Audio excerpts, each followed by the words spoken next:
Hey, hello everyone, Laurent Michelet speaking. I hope you can hear me properly. So in the next 10 minutes, I'm gonna introduce quickly the electrical installation guide and the online version, the electrical installation wiki, before passing the ball to Jacques for a more general overview and updates on IEC 60364. So what is the electrical installation guide and the electrical installation wiki? And please feel free to add in the chat if you already know this guide or the wiki. I'm interested to know if you are already aware and if you already use it.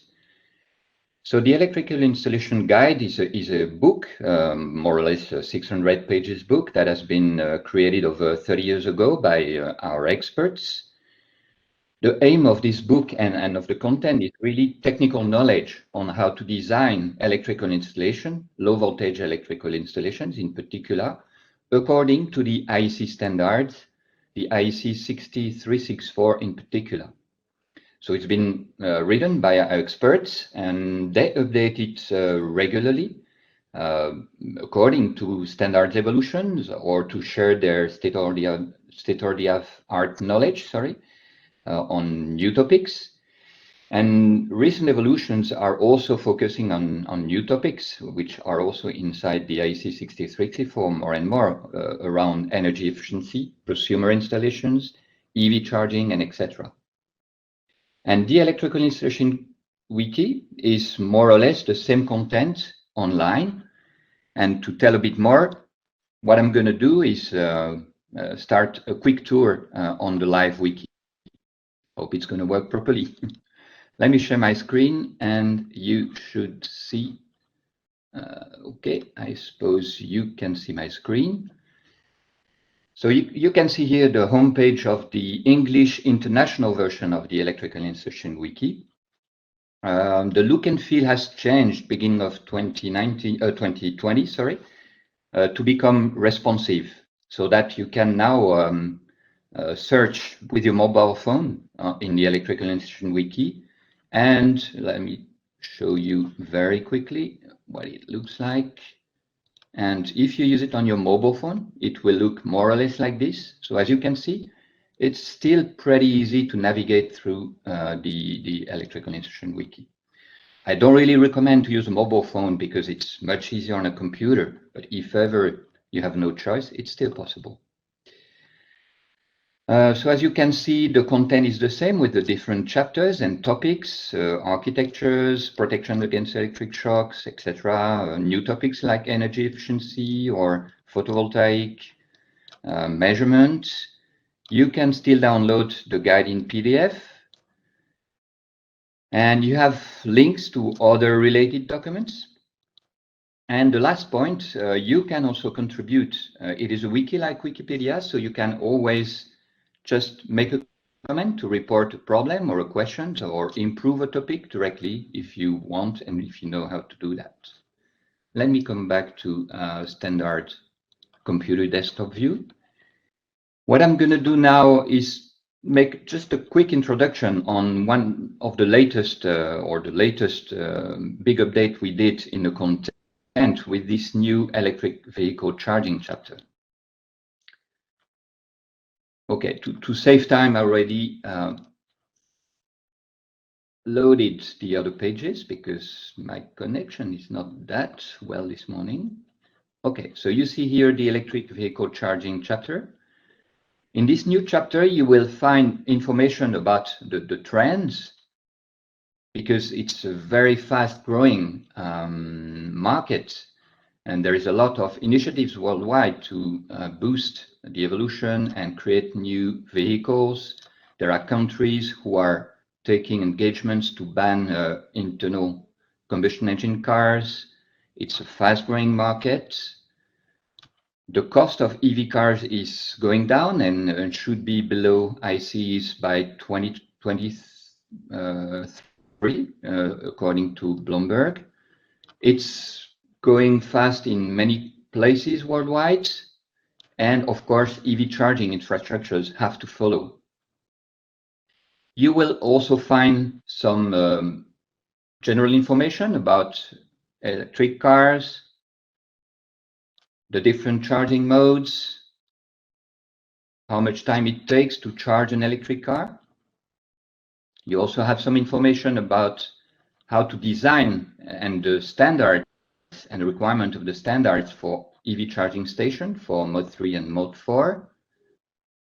There is also one dedicated page, which is the core part of the electrical installation guide, to share the rules, specific rules to integrate EV charging infrastructure inside electrical installations with the different requirements from part 7722, like, for example, the specific protection against electric shocks that are provided there, like the requirement to add 30 milliamp RCB.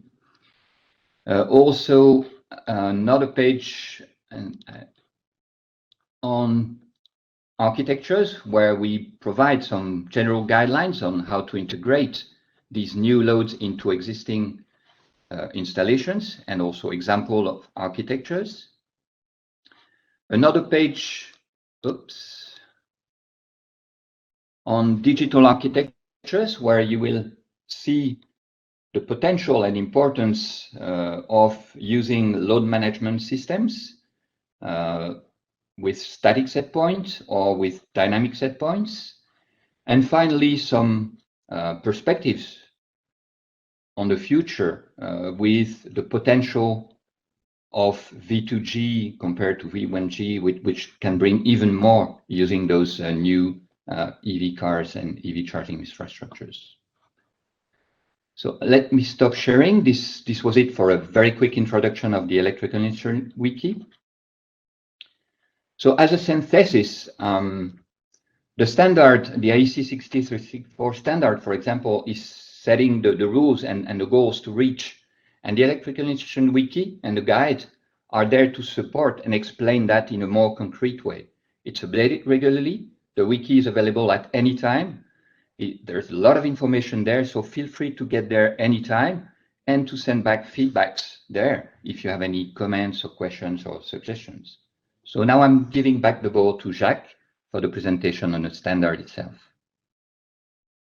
Thank you very much, Laurent, for this really interesting presentation on the wiki, which is very helpful for most of our customers to understand very well the implementation of 60364. We have a poll now, Nikita? Yes, I've opened the poll for our audience. I request the audience to please check the chat, and the poll is live for you to answer it.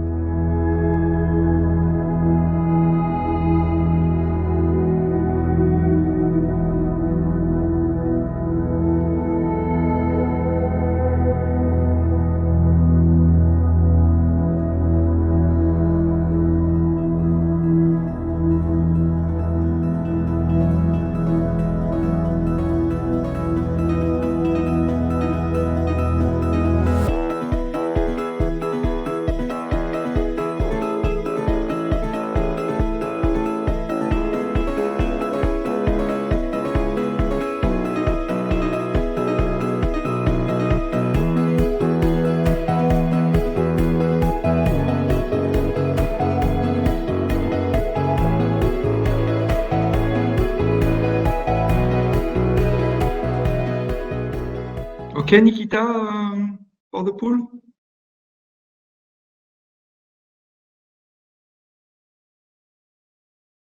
Yes, we have a number of responses, so we can go to the next slide. I'll just quickly share the results. Okay, so this is the result. It was C and D. Okay, so I will introduce to you the IEC 60364. So we are going to check what is the scope, the definition, some vision of the earthing system, the conformity of the product standard, and the separation of the circuit. So this is for the part one, which is quite important to know in 60364. If you have something to remind for today on the 60364, this is really the overview of the structure.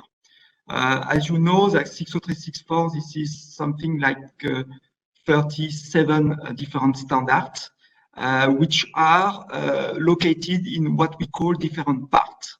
So what you have to remind is we have the following parts. So the first part is the part 1, where you find the scope, the compliance to the standards, the definition of the different earthing systems, so TN, TT, and IT, and also the separation of the circuit. Then we have what we call part 4. The part 4, this is really protection, and we have different type of protection. The first one in the part 41, which is the protection against electric shock. The part 42, this is thermal effects, so fires and burns. 33, this is protection against overcurrent. And 44, this is protection against overvoltage and EMC. So in this part 4, this is where we require or not to put the different type of protection regarding what you want to protect in your installation. Then you have the part 5. This is how to erect and select the different equipment. And then we have different part 5 regarding all the structure. This is really the way you implement and select the different products in this part. Then we have a new part 8, which is all the functional aspects. So in this part 8, you have a first part, which is 8-1, which is energy efficiency. And then we have 8.2 and 8.3, which is about prosumer installation. And this part is really something which is really important to implement nowadays. Because, for example, when you spoke about EV charging station, you are a prosumer installation in most of the case. The numbering looks strange because it's part of the history. So, but just remind that we have part 1, 4, 5, and 8 for the selection and direction of the different installation. Then we have something which is very important, is the part 7. So the part 7, this is something which is very specific to IEC 60364. This is documents which are going to modify the part 1, 4, 5, 8, and 6. That means that if you have something in this document, you are going to use the main part plus the part 7. So that means that the part 7 is not a standalone part. And sometimes I have people saying, oh, for EV, for the 722, for EV charging station, you have only 10 pages, so it's quite easy. No, this is 10 pages plus the 1000 page for the other part that you have to use for EV charging. So this is really the way you are going to use the part 7. And then we have the part 6, which is the verification of the installation. And we have two parts on this part 6, the verification of the new installation and the periodic verification. So keep in mind this picture, and it will be very easy when you are in the different part of 60364 to understand in which part you are referring to. So the advantage of this structure is this is worldwide adoption by the international community. So more or less except North America, all the countries use 60364 for implementing their national installation rules. The good thing, this is a consensus. So this is a result of the vote of the member country of the IEC.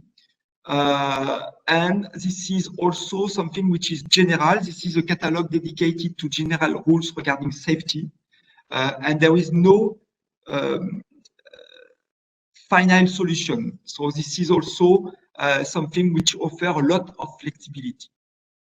This is a coherent system. When you use products which are IEC products, we reference this product and we have a consistency between this product and the installation.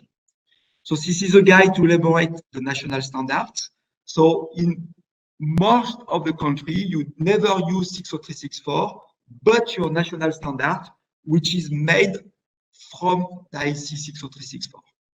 And it's also a good way to promote the international trade. So regarding the deployment from this, as I told you, most of the country today use for the transcription in their national standard, the IEC 60364. And you see, depending on the color, more or less the adoption. So it could be more or less 100% or 90%. And in some country, it's only few part which is used in their national rules referencing 60364. So more or less, except North America, which is linked with the NEC, North America Electric Code, all the other countries use 60364. And this is also the difference that all these countries use IEC products. So it's very important to use IEC installation rules, where in North America, they use NEMA product. So there is some example of the local number for your installation rules. And you see in your country, this is what you are going to adopt. The benefits sometimes of the standards, some people say, oh, standards, this is just a document, but what are the benefits regarding this standard? And we have one example with the C1500 in France, which is fully based on IEC 60364. This is the implementation of the standards and the implementation of the RCD, for example, regarding the protection against electric shock. And you see these standards, so the equivalent of 60364, was mandatory in the 1970s. So this is the year of reference. And in France, there is almost 3 deaths per million of people a year regarding electric shock. We implement the different recommendations and then some requirements regarding the RCD. So it was recommended in the 80s and then mandatory in the 90s. And we see really the decrease in the number of deaths regarding the implementation of these standards. We still have a backlog of all installations, so this is why it's not close to zero. But more or less nowadays, using these standards deliver a very huge advantage in terms of safety and protection against electric shock. So this is one example. For sure, you have other examples regarding protection against thermal effects, protection against overcurrents or overvoltage. Small quiz just to remind you. So which of the following does IEC 60364 protect against? So A, earthquake damage, B, electric shock, C, thermal effect, D, flooding damage, E, overcurrent, and F, overvoltage. Please, you have a few seconds to answer.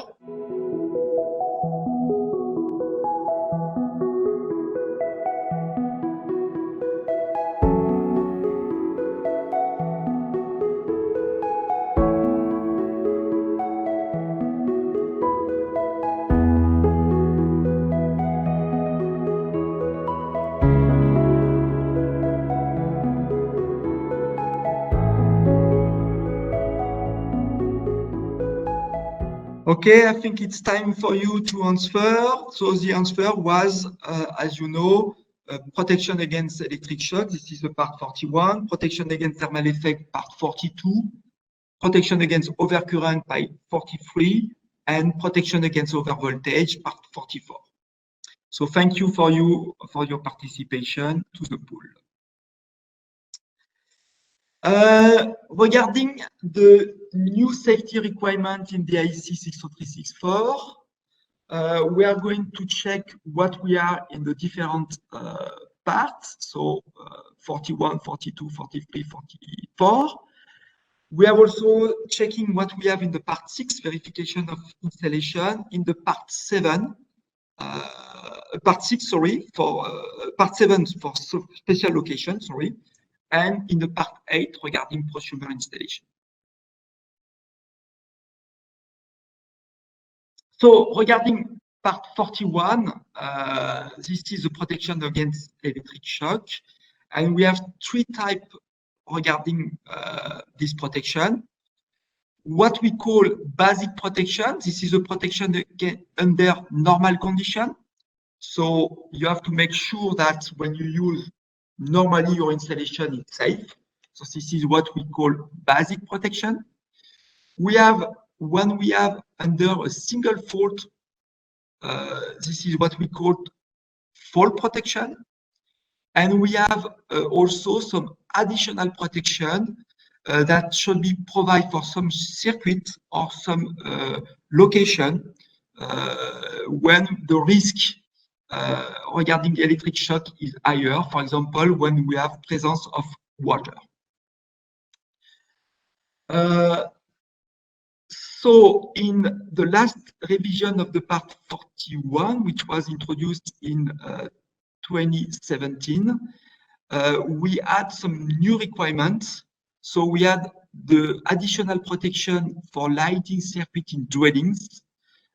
So in this case, you need to protect with RCD less than 30 milliamps. So this is mainly when you change the bulb of your luminaire, there is a risk that you fall down, and to protect against this risk, we now require to have RTD for this circuit. We also push the additional protection for socket outlet to circuit up to 32 amps instead of 20 amps. When it's used by unskilled people or ordinary person, it was 20 in the past. And you see that in mode 2 nowadays, you could reach 32 amps with the socket outlet. So it was really important to have this additional protection for this circuit up to 32 amps. And we have also additional protection requiring for AC mobile equipment for outdoor use up to 32 amps, also by RCD. So check this, and probably you have to introduce this in your national installation rules. Regarding thermal effects, once again, we add now new products to protect against thermal effects. And this product is called AFDD, so arc fault detection devices, to protect the arc in the final circuit. So in the chapter 42 in 2014, we implement a recommendation for the use of these devices. So now you have to recommendation to use in some premise like sleeping accommodation, bedrooms, hotels, in location with risk of fire due to the nature of process or store material, in the location with combustible constructional material, in fire propagating structure, and in location endangering of irreplaceable goods like museum or historical building. So this is really a first step to better protect some location where the fact that you could have a fire will damage life, human life, or goods.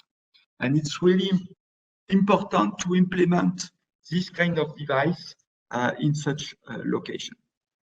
So of course, as you know, you have to select the product device according to this its standard. So in this case, for FDD, the standard is the IEC 62606. We are currently revising this also part 42, and we probably expect to have a new standard next year. And then in this new standard now, we push from recommendation to mandatory use of FDD in a similar location. Regarding overcurrent, so nothing new in the standards regarding this part 43, but mainly we revise the part 5, so in this case 53, where we define new rules for coordination of different devices. So mainly you will see that this part 53 was updated in 2019, and there we really improve the selection and direction of the different devices, and especially the coordination rules.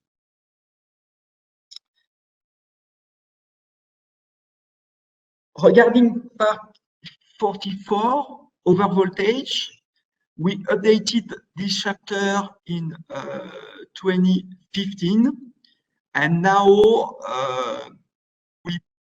the protection against overvoltage is mandatory for some application like safety services, museum, hotel banks, and risk assessments have to be done for some installation, mainly dwellings installation. And then depending on the risk of overvoltage on one side and the consequence which is are given, which is economical risk of the installation, you have to protect as a mandatory protection for some installation, or it's not really, it's just a recommendation for the other installation. It's really what you have to consider that we have more and more electronics in the installation, and therefore they are much more sensitive to overvoltage than resistive load like we have in the past, and more protection against overvoltage become mandatory in the installation. So it's also something which is really important to implement. And then you have also in the part 5 the way to implement this overvoltage protection, which is very important, because if you don't install correctly the overvoltage protection, then it's not effective at all. In the part 6, verification of installation, it was revised completely in 2016. And then now we have two different parts. We have the first part, which is initial verification, where we have inspection and test. Mainly, we verify that the effectiveness of the protection and how it will be erected correctly. So it's very important.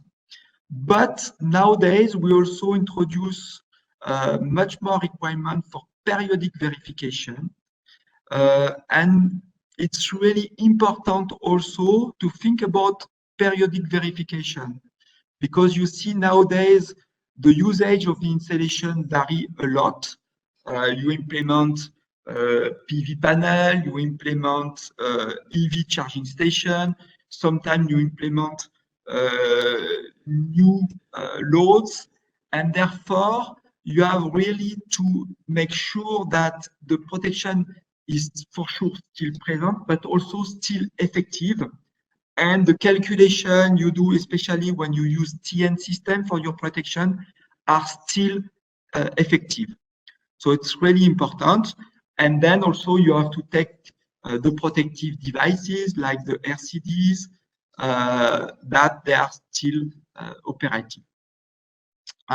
Really, periodic verification in dwellings is something that you have to think about mainly every 5-10 years. It could be something which really contribute to the safety of the electrical installation. We have also implemented some updates in the chapter 7. So the safety rules for special location. Once again, be careful because the part 7 are not standalone standards, but really a standard that you have to use in conjunction with the other part of 60364. So 1, 4, 5, 8, and 6.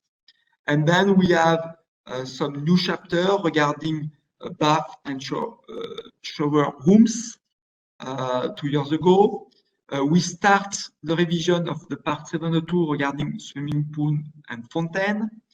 And then we revise the 704, construction and demolition site. We also revise the caravan park and camping park and similar, 708. 711 for exhibition, show, and stand. The medical location was updated this year, so this is 710. And then there is a lot of requirement regarding medical location. 712 was updated for photovoltaic 4 years ago. And there is a lot of new requirement compared to the former version. So it's very important that you update your part 712. And 722 was updated also 2 years ago regarding EV car. And it's also something that we introduced. It's also important to update. So you see there is a lot of modification and updates to be implemented in your national local installation. Then you have 8.2 regarding prosumer installation. So currently we addressed what we call prosumer. So prosumer, you produce and you consume your installation. And you see that more and more due to energy efficiency, building regulation, you have production in your building, and then it becomes prosumer installation. So this is really important to consider also this 8-2. Currently, the first edition was produced 3 years ago, and we expect to have edition 2 next year in 2022.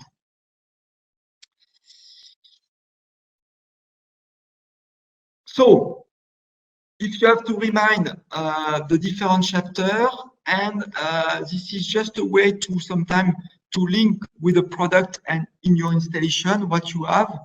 So you have to protect against electric shock thanks to RCD or circuit breaker or OCPD, diffuse.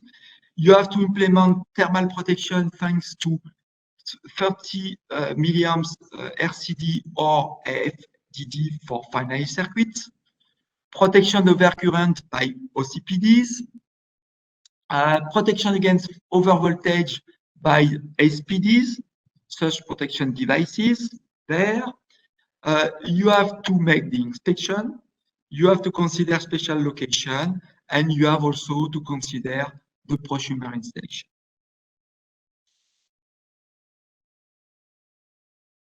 So it was mainly what I would like to introduce to you for the new part, and where I would like to focus more in one part 8, which is nowadays very important. When you see the price of energy rising, it will be a question that all the customer will ask you, what I can do to save energy, and then implement 8-1 is very important. This is where you could make your installation more efficient. That means that you are going to deliver the same services to use less energy.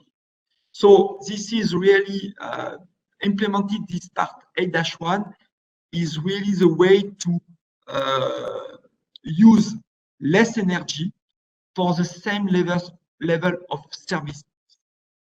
And the consequence of that is really that you are going to reduce the energy bill of your customer.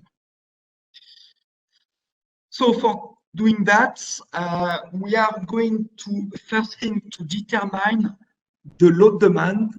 And when you make the protection for safety, usually you use the install power in kVA. There, for energy efficiency, you have to consider the load demand. That means if you have a big load, but you never use it, you don't consider for energy efficiency. On the opposite way, if you have even a small load, you are going to use a lot, then you have to consider it for energy efficiency.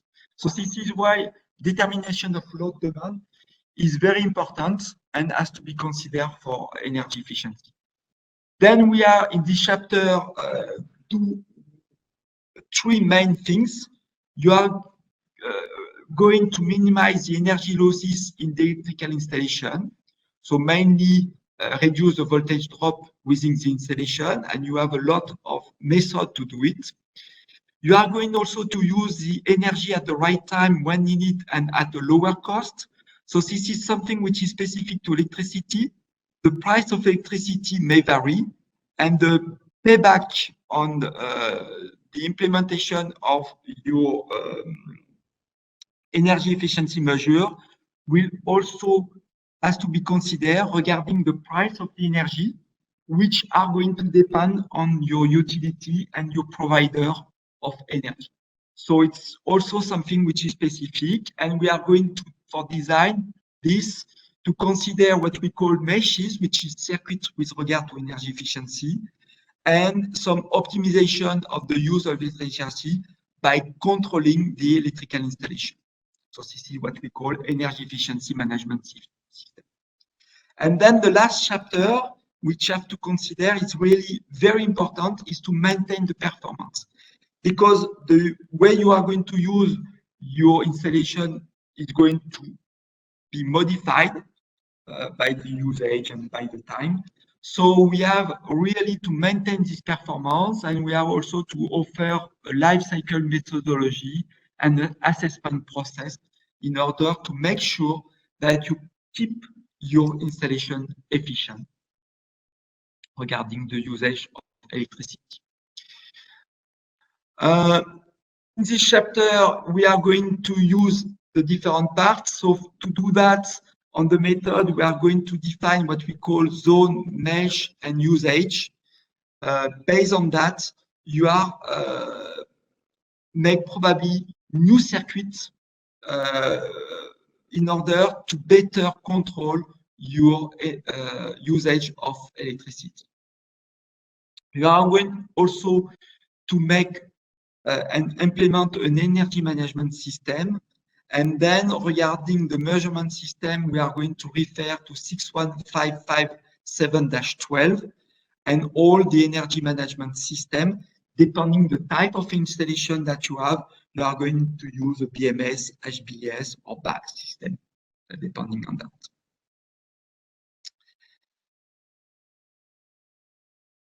We have, as I told you, a life cycle method in order to maintain the building performance.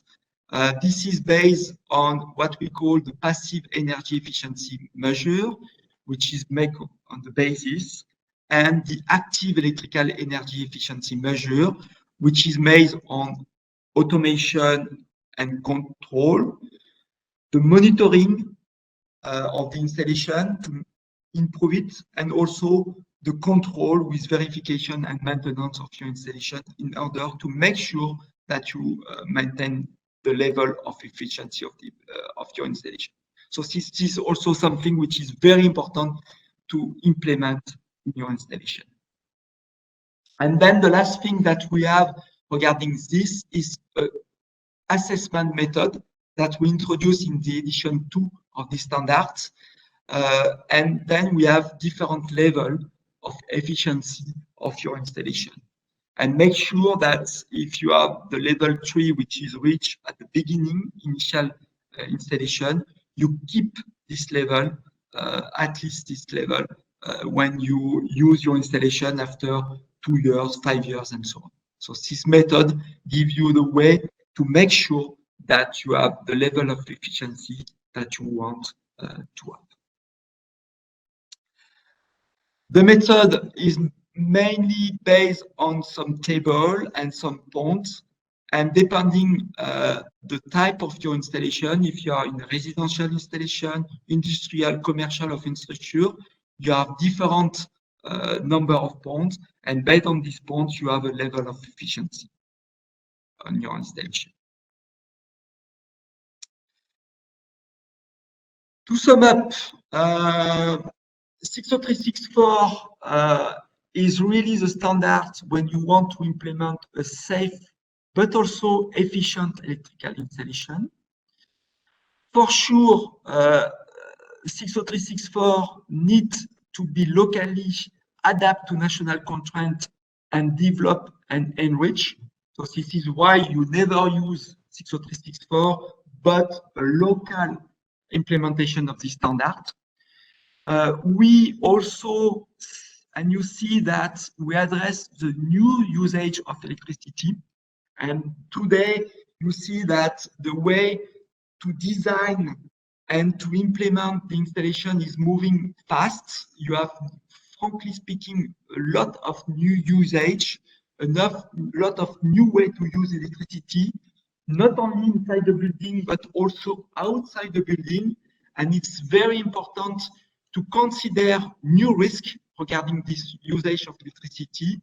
And this is today the way that 60364 address this new usage. It's also a reference for countries which not already implement a local standard. They could use 60364 directly.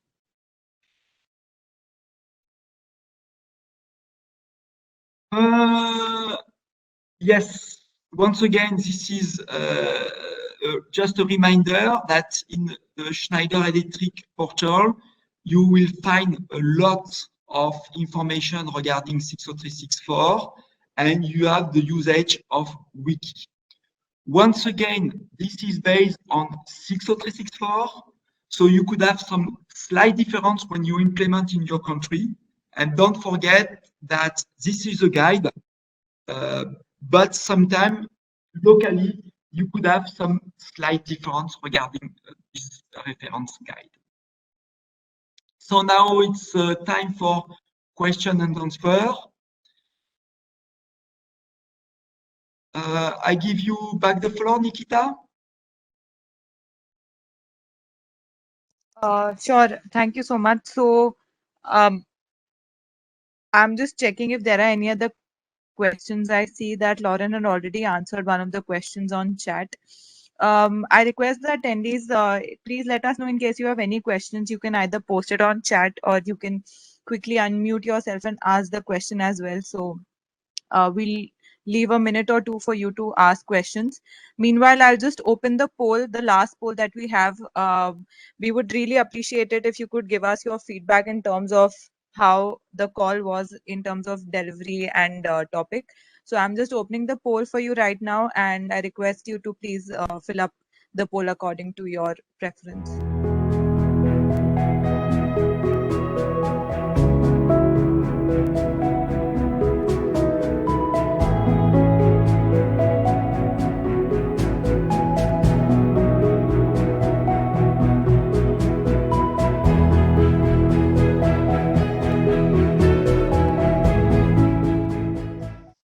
We have a question from one of the webinar attendees.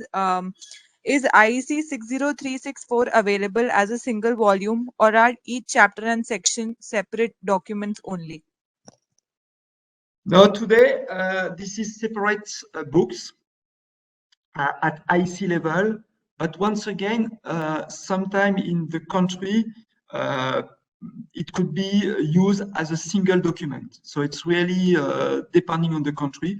But for 60364, it's some different parts. We were thinking to use it as a single document, but it was really not possible at IEC level. And it is done only in some country at local level. Thank you so much. Do we have any other questions? So I think we're good with questions for now. I will also be posting a link to Exchange where you can check the page on Exchange where we will be uploading the webinar recording, and you can access the recording in terms of today's session in about a week or two's time. And you can also post your questions or any other queries that you have later on Exchange, and our speakers will try and answer your questions to the best. I think before we close, we have one last question. In terms of specifying the efficiency for industrial product, is it mandatory to rate it by manufacturer?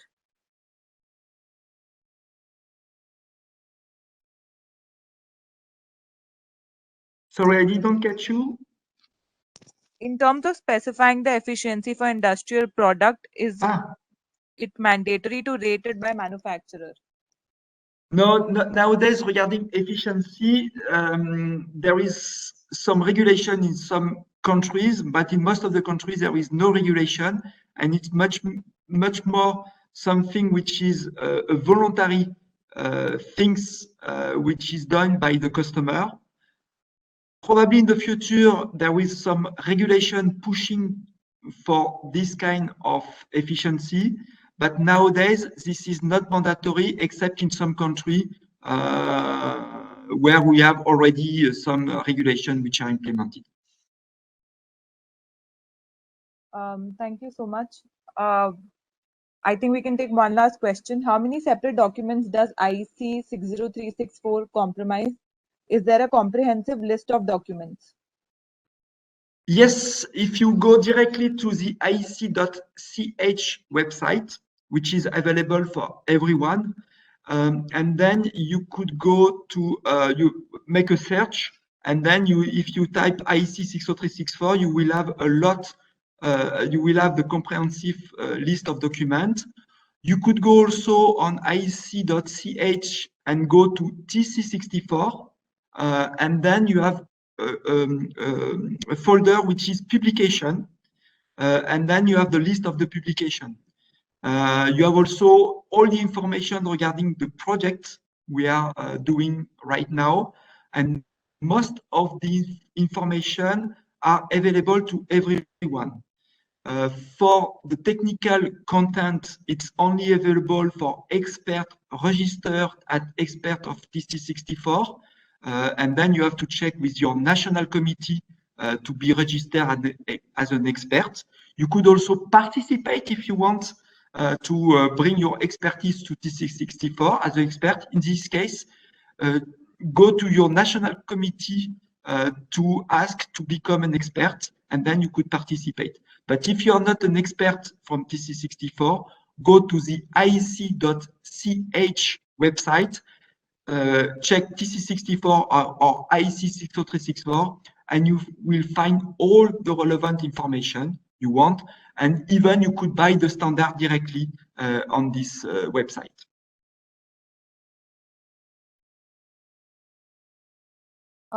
Thank you so much. I've received another question. Maybe we can look at that as well.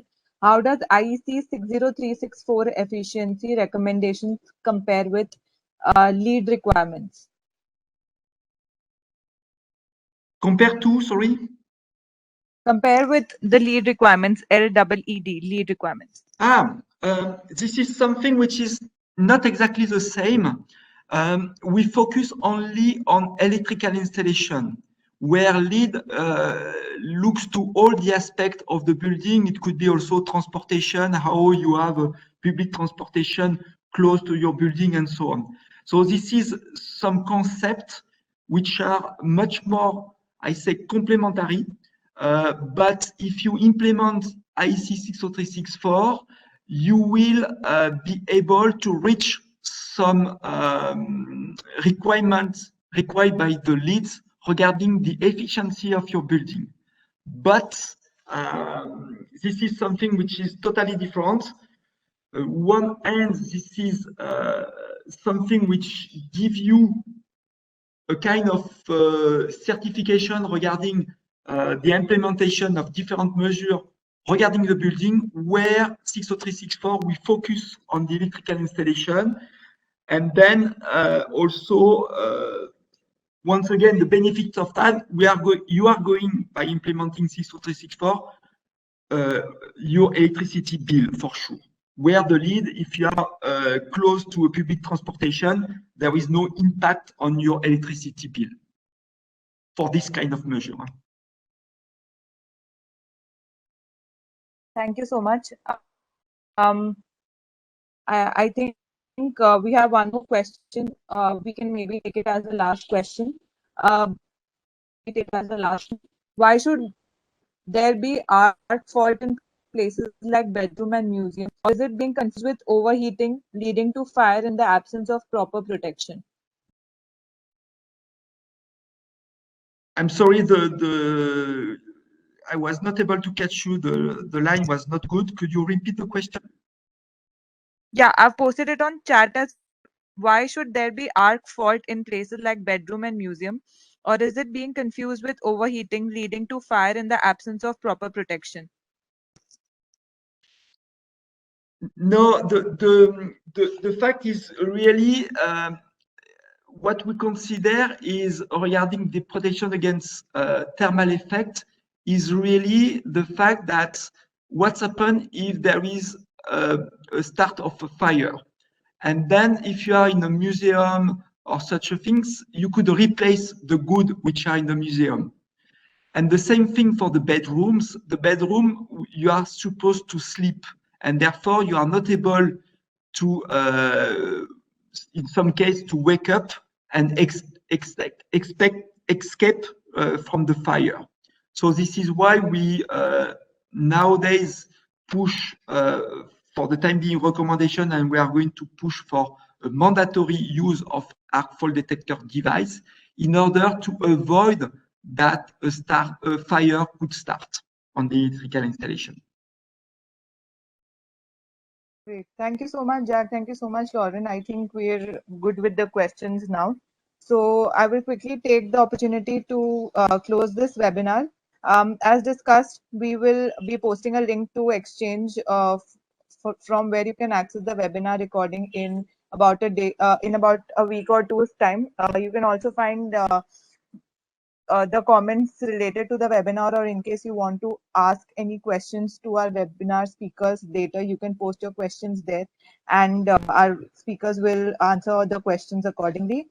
Again, thank you so much, speakers and attendees, for today's session, and I hope it was a great session for all our webinar attendees.